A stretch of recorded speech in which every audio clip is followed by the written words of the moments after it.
Baik, teman-teman semua, ya, jangan patah semangat. Kita memasuki pertemuan yang ke-9. Jadi pelajaran masih banyak, ya, sampai 14. Mudah-mudahan akan membawa hikmat, ya, tidak maksimal, tapi sudah kita mengenal sistem kontrol permesin kapal. Baik, kami ucapkan selamat pagi, selamat siang, selamat sore, selamat malam, dimanapun Anda berada, ya, di tujuh samudra. Assalamualaikum warahmatullahi wabarakatuh. Salam sehat, semangat, salam sejahtera. Kita masuki sistem kontrol permesin kapal, pertemuan ke-9. Super tanker full away on the ocean, ya. Full away pun dikontrol. Ada sistem kontrol tentang speed, ya, kecepatan kapal. Ya. Ada juga kecepatan putaran, ada juga kecepatan semua pergerakan dari kapal, ada semua sistem kontrolnya. Sehingga kita belajar menyelamatkan kondisi kapal yang harganya ratusan miliar, bahkan sampai triliun. Kalau lihat kapal super tanker ini, ya, maka harganya sekitar 3 triliun, ya, atau 200 juta US dollar. Ini sepengetahuan saya untuk kapal super tanker yang dimiliki Pertamina tahun 2001 itu seharga 250.000 US dollar. Baik, teman-teman, kita lihat, ya, sistem minyak pelumasan mesin diesel penggerak utama kapal. Sistem pelumasan pada mesin diesel dapat dibedakan atas dua jenis, yaitu, nah ini pertemuan 8 tentang prosesnya controller. Kalau ini teman-teman saya kira sudah hafal betul bahwa semua komponen yang bergerak, komponen yang bergesekan pasti mendapatkan pelumasan. 1. Sistem pelumasan kering, penampang pelumas berada di luar mesin. Samteng, ya, di luar samteng. Sistem pelumasan basah, penampungan pelumas berada di dalam cairan, di dalam mesin atau kalter basah atau kalter gengges, ya, di sini ini minyaknya tertampung. Nanti kalter ini merangkap samteng. Dan ini mesin diesel, ya, yang kita tahu mesin diesel posisi top, 2 tak, ya. Ini ada turbocharge-nya, ada air chamber-nya dan seterusnya. Ya, kita melihat mesin diesel. Mesin diesel penggerak utama kapal itu harganya kurang lebih separuh dari harga kapal, ya, atau lebih malahan. Kalau kondisi merek-merek dagang yang terkenal seperti ini, mesin penggerak utama 2 tak BNW, singkatan dari Burmeister and Wine, 14.000 horsepower. Dan lihat kebutuhan kapal ini untuk jenis apa, kapal niaga kontainer atau untuk tanker, atau untuk general cargo, atau untuk penumpang. Tentu rasionya, besaran mesin penggerak utamanya dengan kapasitas DWT-nya ada perbedaan. Buku profesi, kita lanjutkan menggunakan sistem kontrol di bab 9. Kita akan belajar mempelajari monitoring dan sistem kontrol. Ya. Kontrol sistem bahan bakar, kontrol sistem minyak pelumas, kontrol sistem udara berjalan, kontrol sistem alarm. Ya. Kita belum melihat kontrol sistem freeze water, kontrol sistem seawater cooling, ya. Kontrol sistem seawater cooling. kontrol sistem pneumatik, dan masih banyak lagi.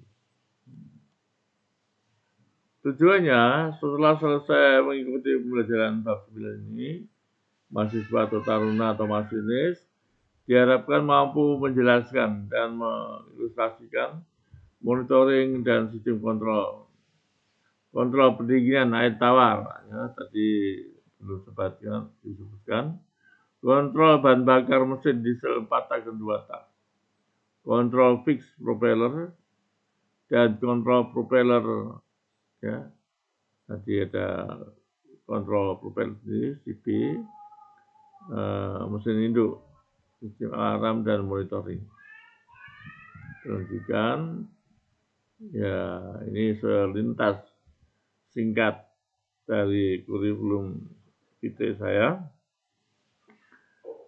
Satu slide saja. Kalau Anda ingin lebih jelas, ada di buku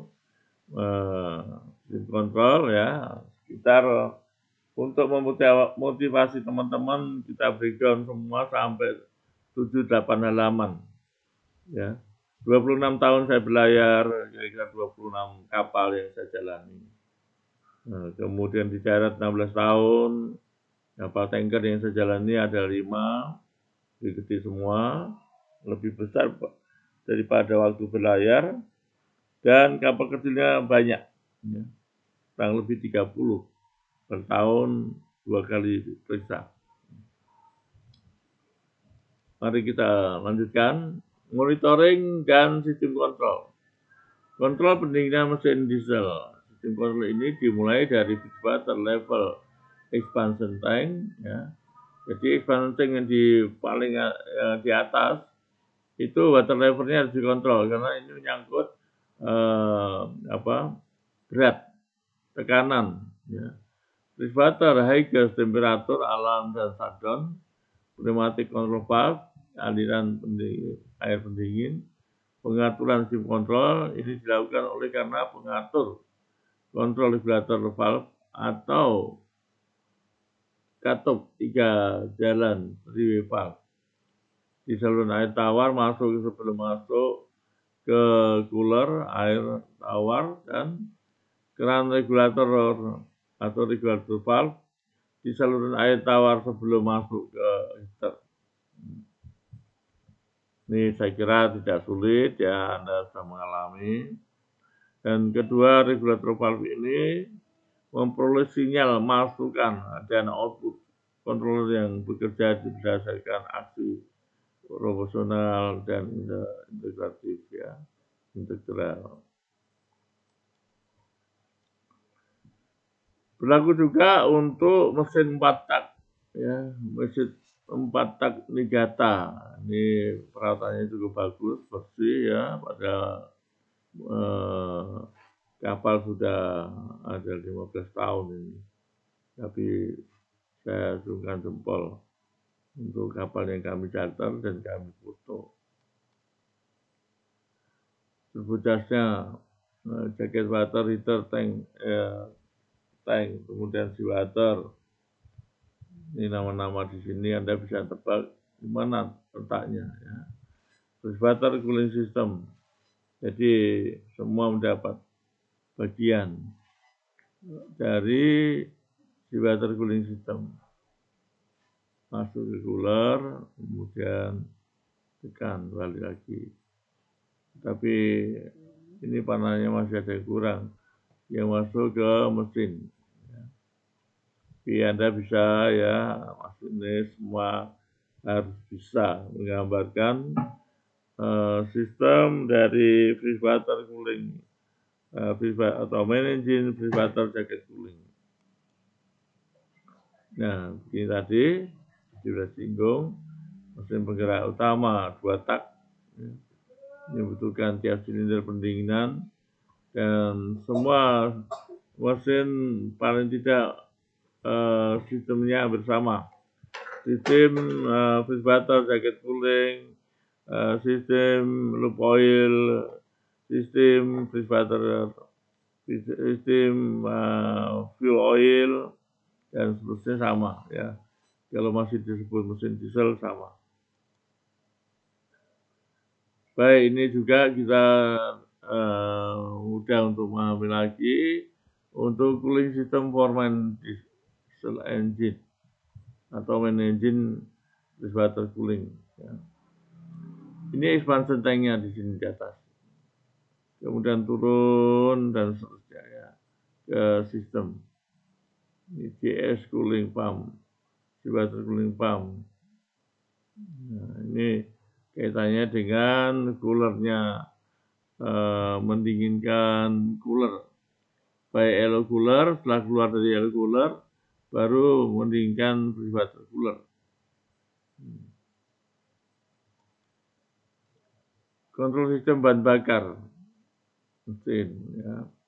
Banyak sistem, seingat saya ada 7 atau 8 sistem yang mendukung bekerjanya satu instalasi permesinan di kapal. Instalasi bahan bakar mesin diesel 2 tak. 2 tak umumnya menggunakan marine high voltage, fuel oil ya, atau HFO atau MFO, American High Oil. Tentu berbeda dengan penggunaan MTO atau solar. Ya, perlakuannya beda karena apa? Titik nyalanya berbeda, plus poinnya yang berbeda. Sistem bahan bakar minyak mesin diesel yang digunakan untuk mesin diesel penggerak utama di kapal untuk mesin diesel di atas 5.000 horsepower, ya umumnya menggunakan jenis bahan bakar berat yang disebut marine fuel oil. Saya jelaskan tadi, yang membutuhkan proses awal sebelum sampai pada penghabusan bahan bakar dan seterusnya.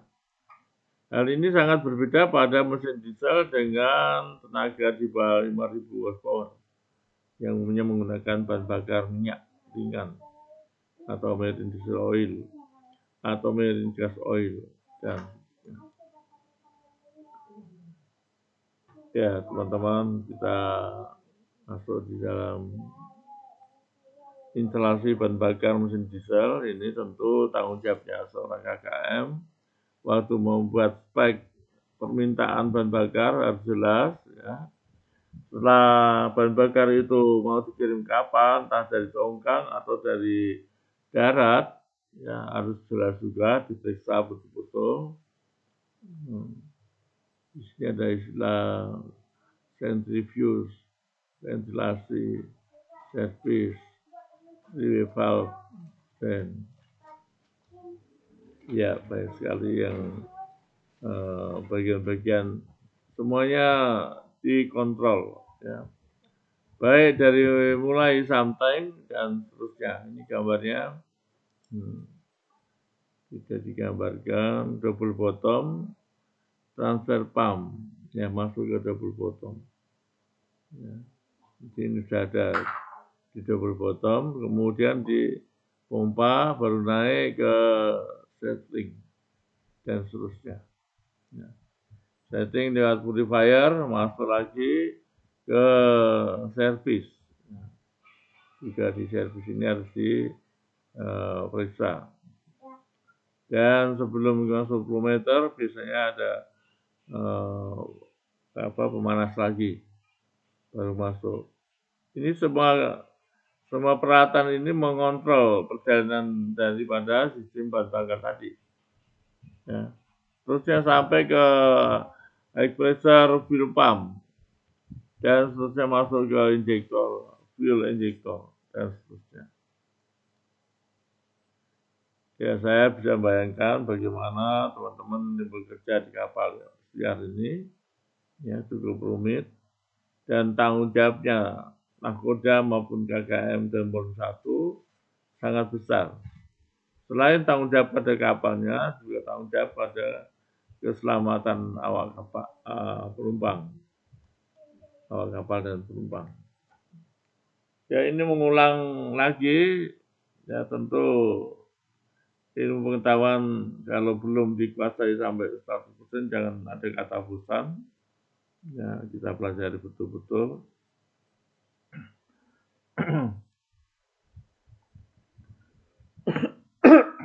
Aduh, sorry. Mari kita simak yang ada di dalam sistem bahan bakar. Yang pertama, tangki simpan bahan bakar minyak, double bottom fuel oil tank. Ini semua masinis harus tahu ya, bukan wajib, harus tahu apa itu double bottom fuel oil tank. Bahkan sebelum ini ada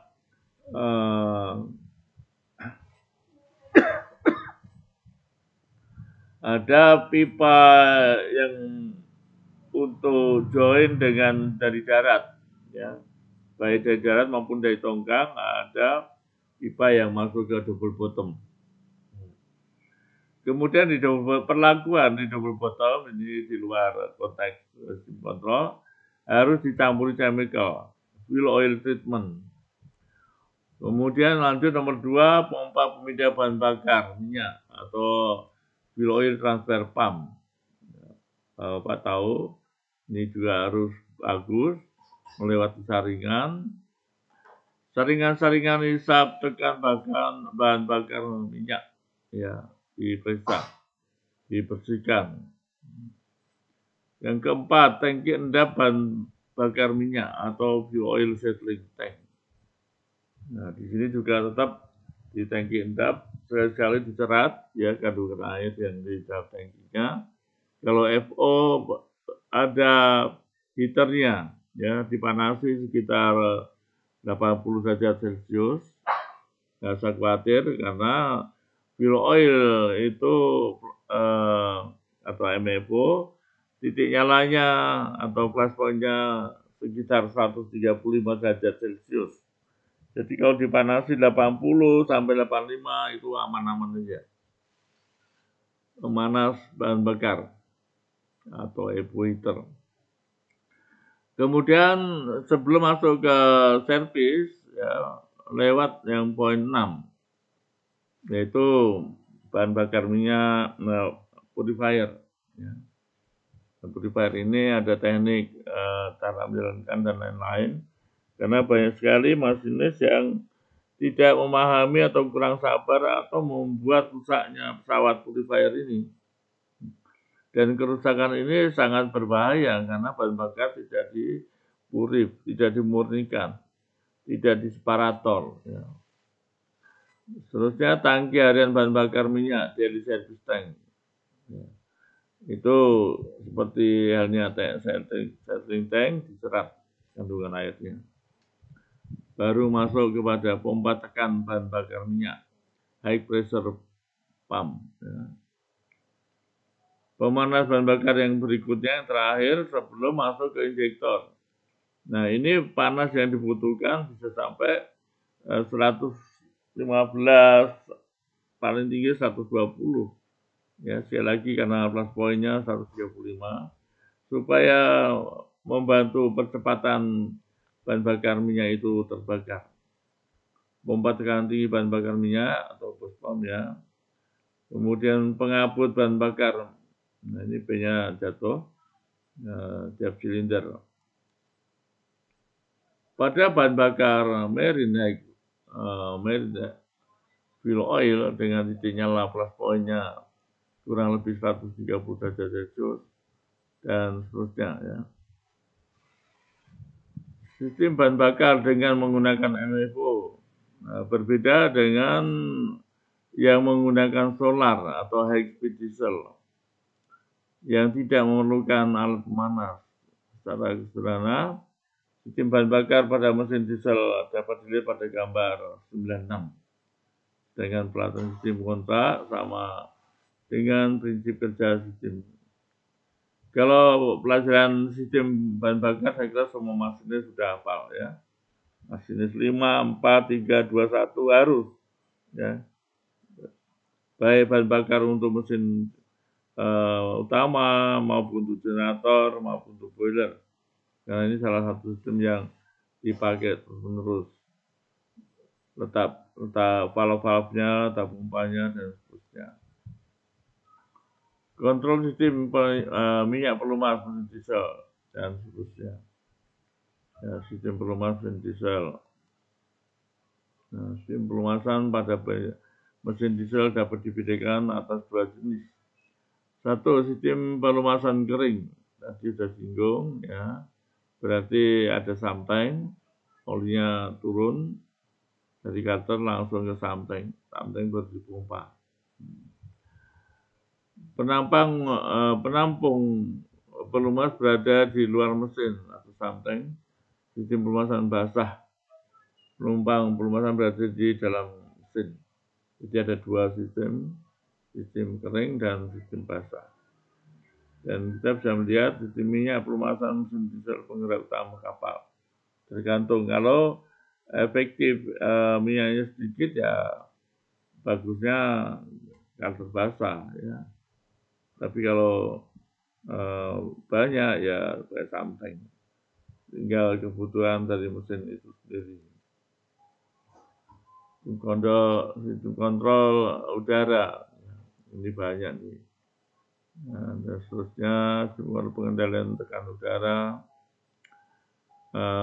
Kita lihat ada beberapa sebagai controller pada sistem pengendalian ini ada dua pressure switch control, yaitu pressure switch control yang mengatur on pada harga ekstrim tekanan rendah, kompresor harus jalan, dan off yang akan membuat kompresor harus berhenti. Pada harga ekstrim elemen arus batas tertinggi. Pressure switch control yang membantu aktifnya alarm saat tekanan udara di botol angin berkurang dari batas minimal yang ditentukan, ya. Ada low pressure switch control, ya. Di pressure switch itu bisa bermacam-macam untuk tekanan udara rendah, tekanan udara tinggi, ya. Dia mematikan kompresor kalau tinggi. Kalau tekanan rendah, menghidupkan kompresor udara. Begitu teman-teman semuanya, ya. Jadi semua teori bisa dipelajari. Ya. Kalau pengalaman Anda sudah banyak, ya itu bagi pelaku nggak masalah. Bagi orang yang belum berpengalaman, hanya baca teori itu sulit. Jadi pengalaman tidak bisa dibaca, harus cerita, tetapi harus dialami dengan tanggung jawabnya. Satu, rencana, respon on dan off, ya. Udara yang bencana, udara minimal 17 kg, katup tekan masuk ke dalam silinder, apabila handle start pada kontrol, dan seterusnya. Udara ini diatur oleh distributor valve, semua permainan sistem kontrol. Air distributor valve, udara yang keluar dari bejana tersebut, banyak ini proses kerja udara berjalan pada pendinginan, knock atau berjalan.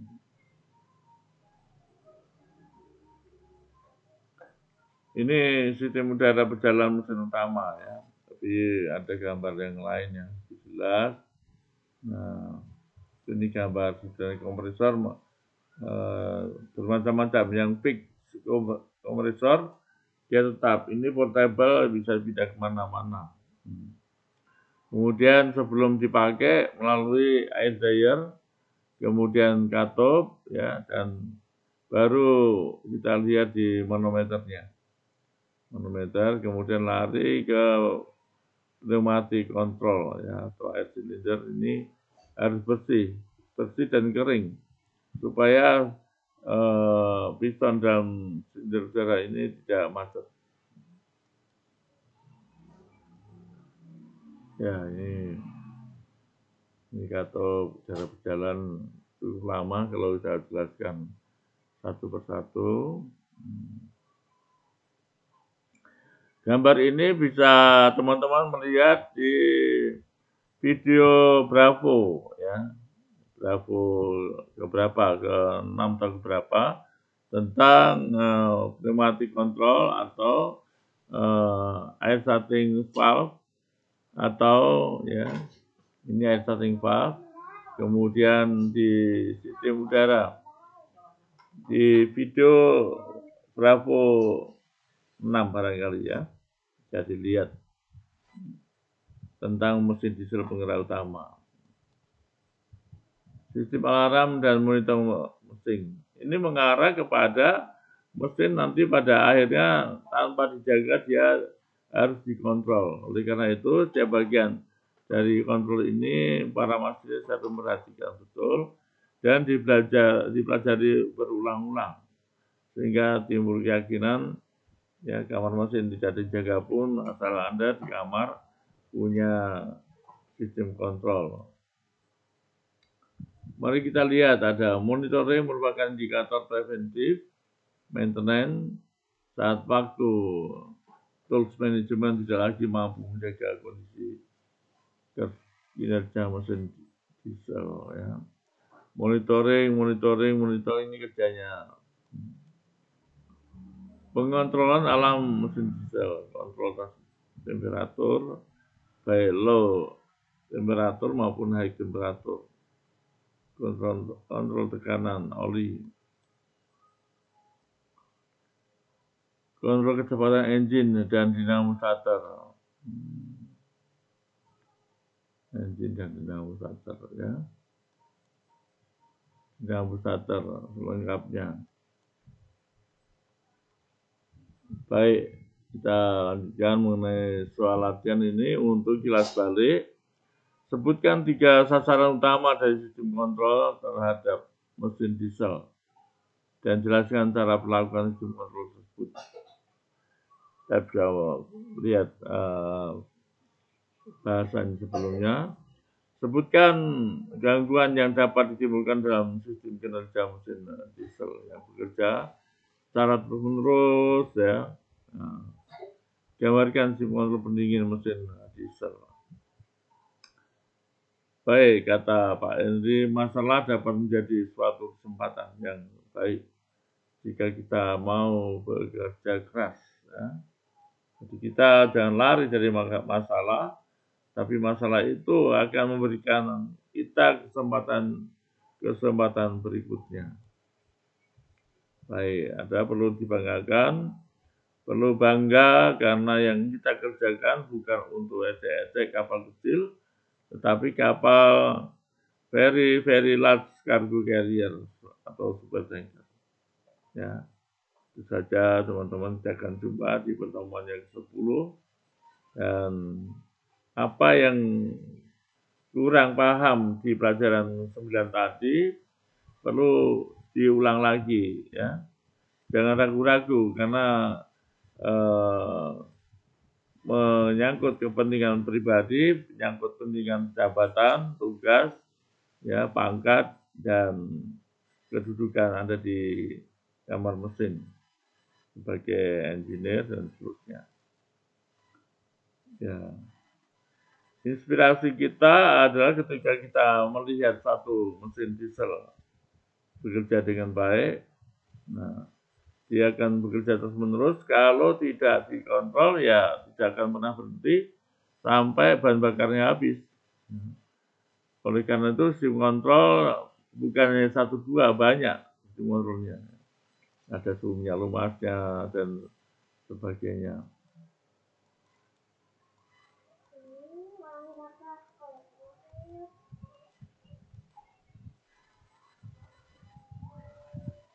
Baik, tidak terasa sudah masuk pertemuan yang ke-9. Kita akan masuk di minggu depan pertemuan yang ke-10 ya. Terima kasih for your attention. Salam semangat, salam sehat, sukses untuk Anda. Wassalam warahmatullahi wabarakatuh.